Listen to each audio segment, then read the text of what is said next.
So I knew this guy who thought he did everything he could for his wife, but the wife was just completely unhappy. And he couldn't understand why. He would say, "But look, I'm doing all these things for her." But here was the reality. He never told her how much he loved her. He never told her how beautiful she was. In his mind, it was like, why is all that fluff necessary? I make sure to support the family and take out the trash and fix things. I'm showing her real love. Why are those extra words necessary? Alright, so that is the equivalent of someone who speaks English going to China and speaking with people who don't understand English and being confused about why it's not working. Why don't they understand me? I'm speaking English, it's the best language in the world, how can they not understand me? So the whole idea here is that people speak different love languages. In this example, the man's love language was acts of service, and his wife's love language was words of affirmation. And he spoke the language of acts of service and expected his wife to feel loved, which is again kind of like speaking to a Chinese person who doesn't speak English and being surprised and angry that he doesn't understand you. So the 5 love languages are words of affirmation, quality time, receiving gifts, acts of service, and physical touch.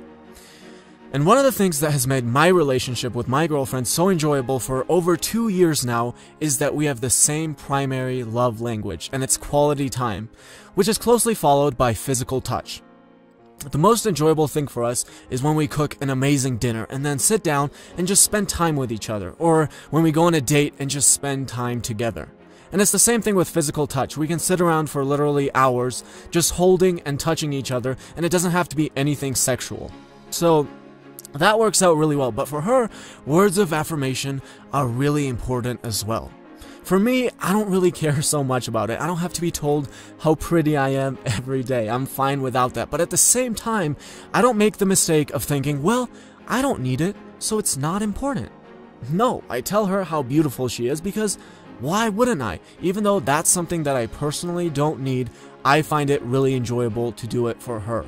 Now here's a little difference between the book and this. The whole idea in the book is to figure out what your partner's need is and then meet that need.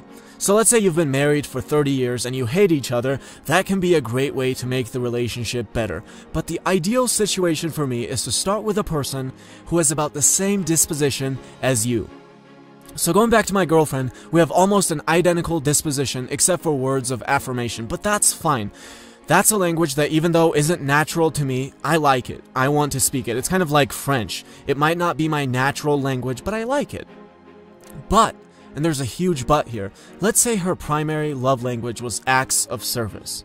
What that means is that she's not going to feel loved when we cook an amazing dinner and sit down and look at each other and appreciate each other. She's going to feel loved when I take out the trash.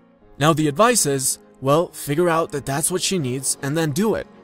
And you know what? I could do that in the short run, but in the long run, that's going to lead to resentment. I just hate the whole idea of even thinking about it. So I guess if you've been married for 30 years and everything sucks, then yes, taking out the trash and meeting her need can make your relationship way better than it is. But my advice for a truly amazing relationship would be to pick a partner with roughly the same disposition.